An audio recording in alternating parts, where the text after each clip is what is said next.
Prime Minister Justin Trudeau talks about human rights in Saudi Arabia. He touts the benefits of globalized trade and interconnected economies in Europe and to the United States. But in an era of rising populism, is he quoting from a playbook that belongs to another era? Let's ask. In our nation's capital, Roland Paris, University Research Chair in International Security and Governance at the University of Ottawa. And here in our studio, Janice Stein, the Bellsberg Professor of Conflict Management at the Munk School of Global Affairs at U of T, Besma Momani, Professor of Political Science at the University of Waterloo and a Senior Fellow at CIGI, the Center for International Governance Innovation, and Gary Keller, Vice President, Strategy Corp, and Chief of Staff one time to former Foreign Minister John Baird. And Gary, we're happy to have you on the program for the first time. Lovely to welcome you two back, and Roland as well, in the nation's capital. I want to start by quoting the father of our current Prime Minister, who rather famously described to a group of Americans back in 1969, you're nodding because you know this quote, right? The essence of Canada's relationship with the United States. Living next to you, Pierre Trudeau said, is in some ways like sleeping with an elephant. No matter how friendly and even-tempered is the beast, if I can call it that, one is affected by every twitch and grunt. Roland, starting with you, because you've spent some time with the folks in this PMO. You know the players responsible for foreign policy. You were one of the foreign policy advisors to Justin Trudeau in the beginning. Were they prepared for NAFTA negotiations with an elephant that, quote unquote, is no longer friendly to them? No, I mean, they weren't prepared. Nobody was prepared. I mean, I don't know about you, Steve, but I'm shocked every week. So we have an extraordinary situation here. And I do think it's fair to say that like everybody else, including Trump himself, I think probably the government was expecting a Hillary Clinton victory. There was some planning for a Donald Trump victory. I think the more important question is, what has the government done since? And they acted very quickly to build relationships with people around Trump that continue and have been very useful. They launched what is, I think, the biggest and most sustained and most comprehensive advocacy and outreach campaign in the United States that Canada has ever conducted. And they coordinated with provincial premiers and municipalities and Canadian industry. And I think that they've been conducting the negotiations in a serious and steady way, but we're dealing with a very unpredictable person. The stakes are enormous. It's probably the biggest challenge that we've faced in our foreign policy since World War II. Gary, in your view, how well was this government in Canada prepared for what it had to deal with south of the border? Well, I agree with Roland that on election night, I was at the Chateau Laurier at the U.S. party, and there were a number of members of the cabinet and members of the government there, and there was a look of consternation and a bit of horror on their face because it was clear that they were somewhat unexpectedly facing a Trump White House. I will give the government credit off the bat for being, as Roland said, very quick off the hop. They took a little bit of time to recalibrate the cabinet with shuffling Minister Dion out, bringing in Chrystia Freeland. Clearly, when Rex Tillerson was there, I think they felt that Minister Dion wasn't going to be a great negotiator with a personality like that. They talked about the first American Secretary of State. That's right. And then it was in January and February when they really sort of got off to the races and did engage. I know I was working for Ronna Ambrose as her chief of staff then, and we worked with them on a number of files trying to engage. And it is a challenge because we just don't know where the administration is going to go based on the day. However, I will say that in the last few months, especially with the situation with Mexico, it has led to some questions about the government's negotiating strategy. We are going to pick up on the Mexican angle in a second, but you did mention Chrystia Freeland, our new foreign affairs, or not so new anymore, but the foreign affairs minister who's had her hand on the tiller of this. And Janice, I want to ask you about that because she recently took part in a panel discussion called Taking on the Tyrant that did compare Donald Trump to some of the world's worst dictators. Is there a strategy behind this sort of new approach to getting tougher with Trump in public? It's difficult to know if there's a strategy. It's certainly an impulse. There's no question about that. And it reflects, I think, a broad Canadian consensus that we live in a world which is rules-based. It is liberal, Gary, sorry. Small L. Small L. But sorry to give you the bad news, but it's a liberal international order. And therefore, you expect certain kinds of behavior.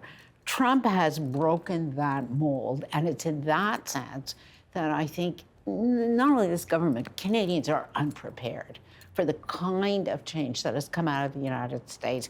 And I think we're still in a lag, in all honesty, Steve. We haven't really asked ourselves, how important is dispute resolution rules when there's one big elephant that's not playing by the rules?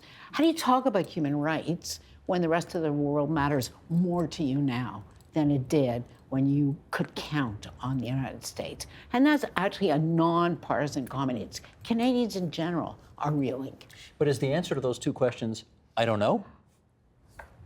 Seems to be. I don't know whether that particular comment was part of a strategy. She also went... No, I mean, we don't know how to deal with this kind of that's new... correct. I think we are in a period of deep rethink. I think you're absolutely right.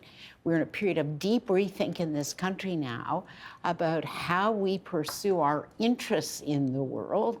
And when all the rules have changed. When all the rules have changed, and we are counting on a rules-based world when there frankly isn't one. Okay, right Gary brought up Mexico, and I want to put that to you, Besma, because I think everybody remembers Donald Trump's first press conference when he ran for president. He talked about Mexico in very disparaging terms. They're sending their rapists, their murderers, and so on and so forth. And yet, here we are now. He's got a deal with Mexico, sort of. He hasn't got one with Canada. And he seems to like us a whole lot less than every previous president. What's going on there? Well, I mean, unpredictable is the word of the day when it comes to Donald Trump. I mean, let's not forget that he's been antithetical to trade and free trade from day one. So this is not new. Certainly, I think one could subscribe to the theory that a lot of the timing of these things tend to be about deflection. That's often his MO. He tends to really try to find a hot button issue exactly at a time when things are getting very difficult for him, particularly on the legal front with the Mueller investigation. And I think that this whole announcement with Mexico, you know, it is precipitated by the reality that an incoming government in Mexico is likely to be less friendly to trade. There is that window of sort of giving Congress the 90 days notice. So there's a lot of factors here that I think explain why now this new friendship with Mexico seems to be at our expense. I don't think it has a lot to do with the fact that we haven't been skilled in negotiation or somehow we've dropped the ball. I think there are all these other circumstances that have made it the perfect storm, whereby now the Americans have a friendlier relationship with Mexico, at least this week, right, than the Canadians. But again, it's less to do with us and more to do with the environment surrounding Trump and, again, the Mexican election. That's a big deal. Obrador coming in is going to be very antithetical to trade as well, and we all know that the business community put a lot of pressure on Peña Nieto to get this done before he left office. Well, let me get Roland on that, because, of course, the conventional wisdom a little while ago was that Canadians had the leg up on the Mexicans, and would we take a deal with the U.S. that didn't include Mexico? And, you know, of course, the Canadian official view was absolutely not. We want a win-win-win for all three countries. But then, as it turns out, Mexico was very happy to get a two-way agreement with the United States without us. Can you figure all this out for us, please? Well, I'm not, obviously I'm not at the table, so I can't, give you the details because I don't have them. I would just say that I think that this toing and froing will kind of be lost in the mists of time, and what's going to come out of this is whatever the agreement is that's reached. And there does seem to be movement towards just a few issues left to resolve between Canada and the United States, and these are very familiar and old issues in our trade discussions. And then there's political decisions needed by Donald Trump and by Justin Trudeau about what they're willing to accept. Canada does have some leverage here. Donald Trump wants to close a deal before the new Mexican president takes office, and it would be a lot easier to have Canada on board. And he also wants to put this behind him so he can get on to the big fish that he wants to fry, which is taking a shot at Mexico. Sorry, not Mexico, China. China. If I can just add, Steve, very quickly, Sure. something that Janice said, which is very important about how circumstances have changed. I think we need to recognize this isn't just a negotiation now about NAFTA, and this isn't just Donald Trump, and this is some aberration that's necessarily going to go away. Donald Trump will eventually leave office, but Trumpism, I think, will remain a part of American politics, and that's going to lead to some important questions about how we orient ourselves towards the United States, and future Canadian governments do so. All right, let me reorient us for a second, Besma, to the Middle East, which you've, of course, written much about, actually. Canadians appear to have been blindsided by the virulent Saudi reaction to the tweets that Chrystia Freeland put out there criticizing their human rights records. should we have been blindsided by that reaction? We were blindsided, and I think it was unpredictable. Look, those tweets are nothing new. The content, the messaging, even some of the words, there's a great deal of, I think, focus on using the words immediately release, for example. That's a UN phrase from the UN Human Rights Commission. There's nothing new here. I've been following both Chrystia Freeland and the Foreign Policy, the Canadian Foreign Policy Department, or the GAC, I should say, tweets, and it's been the same Global messaging. Affairs Canada. That's right. Yeah. It's been the same messaging. So nothing's new here. What's new here is the reaction of the Saudis, and that I think nobody could have predicted. I think there's internal dynamics inside Saudi Arabia that explained why we saw this, unprecedented type of reaction that was far overblown. Partly because I think there was an attempt by Mohammed bin Salman, the very ambitious crown prince, to basically take back the reins of a very nationalistic narrative at a time when he was being rebuked by his father very publicly in regional, in local media, and this was an attempt to rile up the base, and it did it. Effectively, MBS won this in terms of being able to bring the focus back to that nationalist narrative, and frankly, Canada doesn't have a strong bilateral trade relationship with Saudi Arabia overall, and we're insignificant in the big scheme of things for Saudi foreign policy, so we were a scapegoat, frankly. Let me put this to you, Janice, hang on, because you're obviously in the post-secondary sector. This cost us a fortune. Those tweets, they took students home from Saudi Arabia. They took money out of our banks. This cost us tens, if not hundreds of millions of dollars, those tweets. I think it's... Was it worth doing? No. No, unequivocally, no, it was not. And I think no, because, first of all, what was predictable, it was an unpredictable situation in Saudi Arabia, right? And we had a new crown prince, and he's erratic. And we have lots of evidence that he's erratic. And so that already is part of the known environment. Secondly, we have had a long and deep educational relationship with Saudi Arabia in this country. And if you actually think about the future of Saudi Arabia, it is all about educated people returning to Saudi Arabia and developing their university system, their medical schools and their hospitals. Leave aside the clear advantage that the relationship provided us in terms of, frankly, free patient care from the Saudi residents that are right across our system. So, yes, he won, but he lost. And that's the irony here. Mohammed bin Salman lost just as much. You want foreign investors. Your commitment is to pivot your economy by 2030. You want a high-tech sector. You want more sophisticated people. He shot himself in the foot here with this reaction. But I think we need to learn from this, too. Twitter diplomacy is a disaster. It's just a disaster for everybody who does it, starting with Donald Trump, right on down. Foreign ministers, we all know, pick up the phone and call their counterparts and say, this is an important issue to us. We really care. There is a Canadian connection here.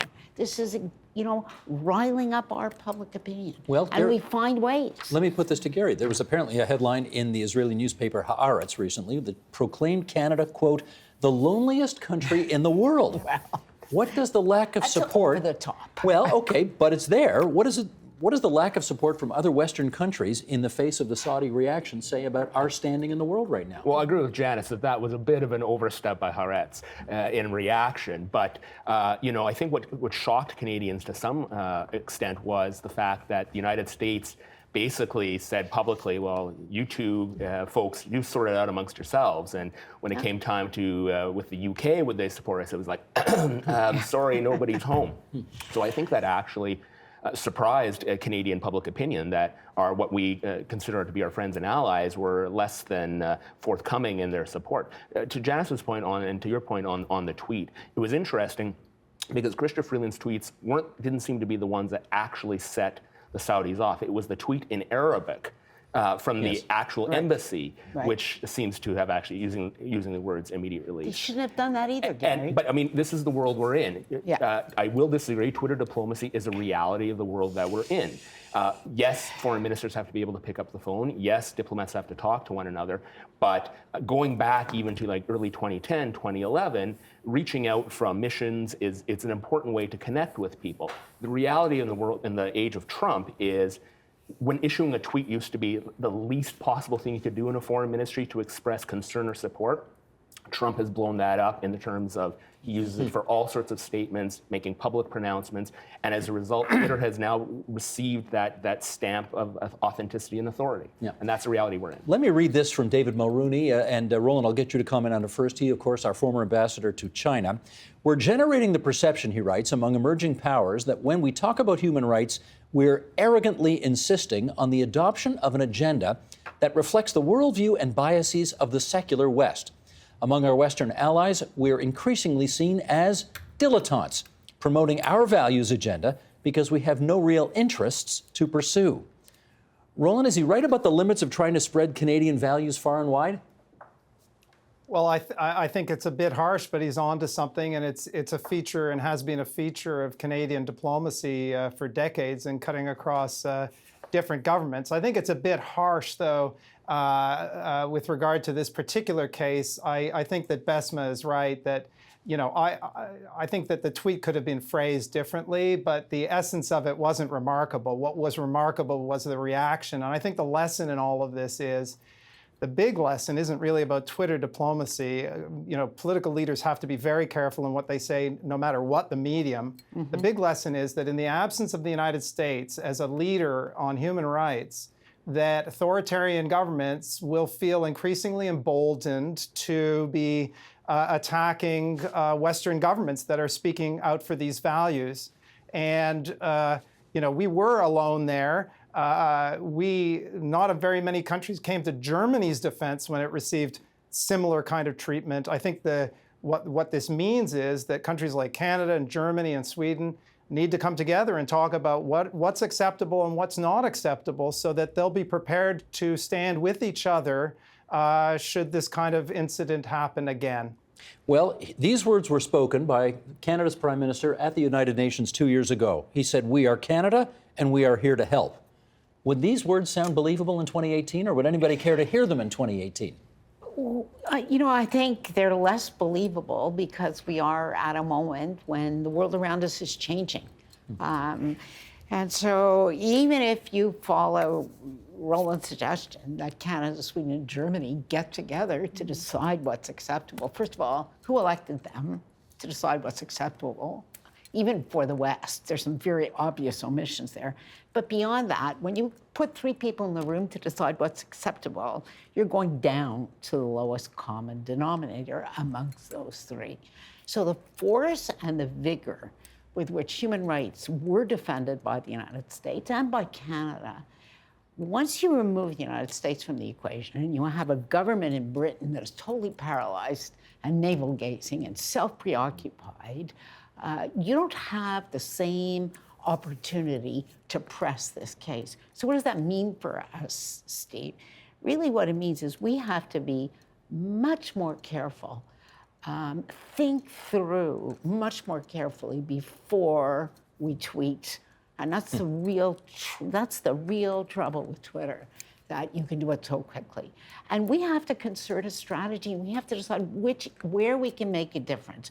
I can tell you, Badawi's situation today is not helped by that tweet. It's worse because it was made an object of controversy. We've had a history. This is the person in captivity in Saudi Arabia. Yeah, Gary knows these stories very well. We have had Canadians jailed in Saudi Arabia, and they were released as a result of intensive private conversations by the foreign minister, by the prime minister, and the more they faded into the background, that increased their chance that they would actually be released from jail. So you look at this one. Badawi was not helped. The medical students who are here were not helped. The residents were not helped. And the broader objective that bin Salman, with all his idiosyncrasies, has, which is to change the direction of the Saudi economy, was not helped. It's not a good story.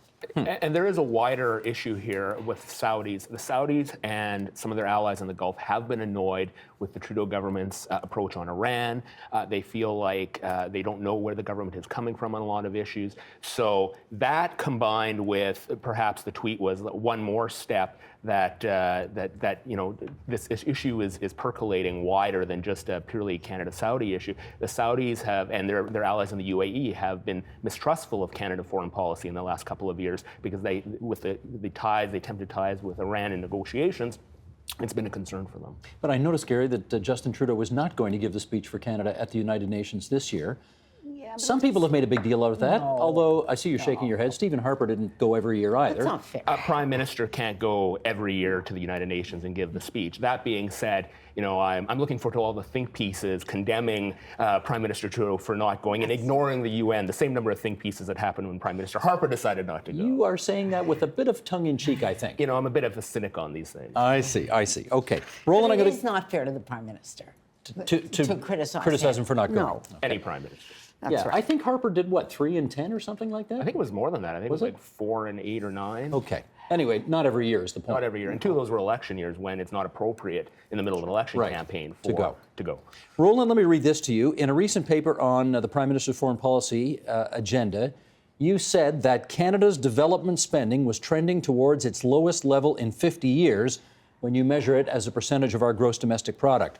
What does it tell you about the relationship between the means and the ends when it comes to the shaping of Canadian foreign policy today? Yeah, well, the piece you're quoting from I wrote last fall, and there have been some additional investments in both Canada's development budget and our defense budget as well. But and that's trending in the right direction. It's not the spending per se, it's what it signifies about the country's willingness to invest in the tools that are necessary in order to have influence in areas that are important to us. And I think that the trend is going in the right direction, but the truth is that for many years, if not decades, and over many governments, we've been underinvesting in these tools. I think that that's been a reflection of a view that foreign policy is largely a kind of optional luxury. And that is no longer the case. The world is undergoing enormous changes. We're at the beginning of a period of transformation and realignment that is only, we're seeing evidence of in a more aggressive Russia, a resurgent China, a divided and disengaging United States, the spread of illiberal populism, the spread of authoritarianism. These are fundamental changes and they have an impact on our interests. We have to attend to those interests and we have to work with other countries to try and sustain those areas of cooperation, those institutions, those rules that are crucial, that are important to us to the extent that we can. We need to be thinking strategically about that, and we need the instruments of foreign policy for that. So it's not just the investment for investment's sake, but I think that we are at a bit of a pivot point, and we need to be taking foreign policy above and beyond our relationship with the United States much more seriously. I don't want to oversimplify this, obviously, Besma, but Canadians like to be liked in the world. But is it also the case that we're not prepared to spend what it takes to be more powerful and influential in the world? I think there's some truth to that. I think that we tend to rely far more on our rhetoric than the substantiveness of our policy.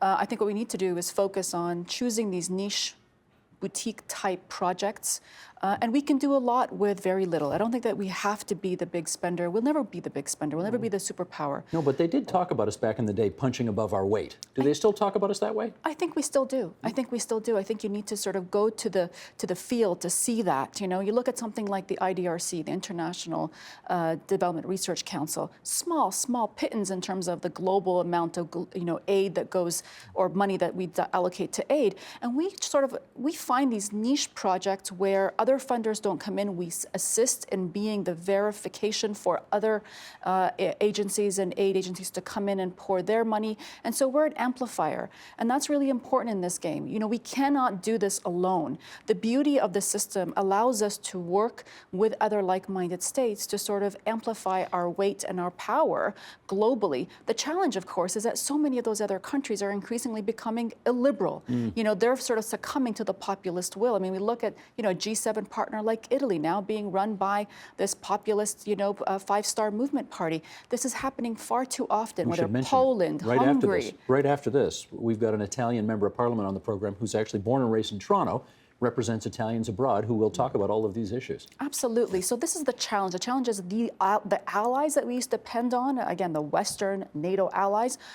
Talk about NATO and Turkey growing increasingly more illiberal. I mean, that's the challenge. Increasingly, inside our very allies, they're facing the dark side of their very societies. Excuse me for borrowing some of Gary's cynicism, but indulge me for a minute. But, we just had a devastating review of some of our development spending. By whom? By an auditor that the Department of Global Affairs Canada hired, where it was about actually encouraging Iranian women to get involved in politics. And the program was overspent, the program was mismanaged, no women were involved in politics. Now, that kind of audit is unfair because it ignores the obstacles to getting women in politics. But frankly, a lot of what we're doing has not changed. It's really hard to move a government department. And so I take Besma's point really seriously. We have to be much more strategic and ask ourselves very tough questions. What works in our development spending? It is not about how much or how little. It's about how effective, how smart, how are we mobilizing the human capital we have in this country. And we're saying, the Prime Minister is actually going to the UN very shortly, not to give the annual speech, but to actually give a very interesting speech about mobilizing the private sector to join in partnerships for development assistance. Now, that's got more hope of making a difference than a lot of what we've traditionally been doing, Steve. Let me pick up on that. And Gary, I'll start with you on this. There is a temptation to say that because the tone of the Stephen Harper government near the end was so different from the tone of the Justin Trudeau government at the beginning, that these two have a vastly different worldview on Canada's role in the world. I'd just like to get you off the top and then provoke some discussion here about how different they really are at the end of the day. What do you see? I think on some key issues there are differences. For example, I think the Trudeau government and the Liberal Party is much more open and sees multilateralism as sort of a major plank going forward, whereas the Harper government was much more skeptical about multilateralism. Yes, multilateralism is important, but it's not the end-all and be-all. Obviously, some differences on defense policy and the use of defense policy as in the foreign policy world as well. But then there are some common views along the way. The challenge for Canada, and it'll always be a challenge no matter who is in power, is that given our size, given our population, given our budgets, we will always be, in a way, a middle power in our ability to influence the world agenda. So what you do see and what can be effective for Canadians, no matter, again, which political stripe, is when governments adopt sort of a key signature position that becomes well-known amongst the world community. For example, whether it was the landmine treaty with John Chrétien and Lloyd Axworthy, or Prime Minister Harper's support of maternal and child health, and Mr. Baird's support of fighting child marriage.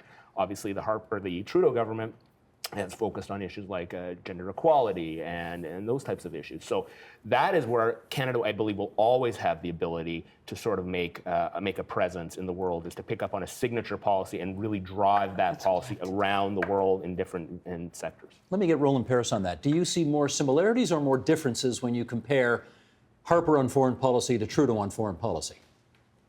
Yeah, I know you're trying to provoke a partisan fight here, right? I'm not going to do that. I'm not interested in that. I'm just asking questions, Roland. I think that, what's that? I'm just asking questions. Okay. I think, I like Gary, think that there are elements of difference and similarity. I mean, Gary mentioned a few. Obviously, the Trudeau government's very keen on the rights and welfare of refugees, on women's health, including reproductive rights, safe abortion, climate change, et cetera. So there are policy differences, and there are some areas of great similarity because we have interests as a country that don't change from one government to another. Like we have to have a constructive relationship with the United States. We have to have an open working border. We and our allies face a security threat from a resurgent Russia. And I also would say that, and I think that everybody on this panel said this so far, that focusing on a particular issue and then mobilizing other actors, other countries, private actors, like-minded international organizations, NGOs, to achieve something very concrete, to address a global problem, that is something that Canada really can do well and has done well in the past. Beyond that, I think that no matter what government is in power, we have a real trade issue on our hands. And it's not just the United States. It is breaking into fast-growing emerging markets. We are way behind our competitors, our peers, our competitors on that, and particularly in Asia. And that will take a long-term, sustained diplomatic and economic effort, which I hope that we will see soon. Well, at the risk of provoking a partisan discussion here, which of course we don't want to do, Besma, I'll go to you on the Middle East. I mean, for example, everybody said the conventional wisdom was Stephen Harper's rhetoric on Middle Eastern affairs and his support for Israel was second to none in the world. And that Justin Trudeau had some convincing to do for the Jewish community as to whether or not he was as strong on Israel, quote unquote, as Stephen Harper was. But if you look at the sort of 3 or 4 major policy areas for Israel and Palestinian affairs, they have the same position on all of those 4. You know, whether Jerusalem ought to be treated as a divisible or indivisible city, whether you should move the embassy, all of these things, they have the same position. So more similarities, more differences. I think the rhetoric can sometimes be a bit different coming from the Trudeau government, from the Harper government. But one thing that's really interesting is, you know, the funding envelope seriously hasn't changed very much. And so, you know, the capability with the amount of money is still the same. And so in many ways, I find that particularly on the development side, you know, there hasn't changed very much. And similarly on the foreign policy, and I would even argue on defense, although yes, indeed, we've spent a little more on defense under the Trudeau government, but again, it's marginal in the big scheme of things. The rhetoric is different, and how that rhetoric is perceived, particularly abroad, is different. I mean, going back to some of the previous discussion that we talked about, for example, of Trudeau and his comments, I mean, his very, I would say, charismatic persona used in public diplomacy is par excellence. I mean, there is something to be said about that, whether you like his politics or not.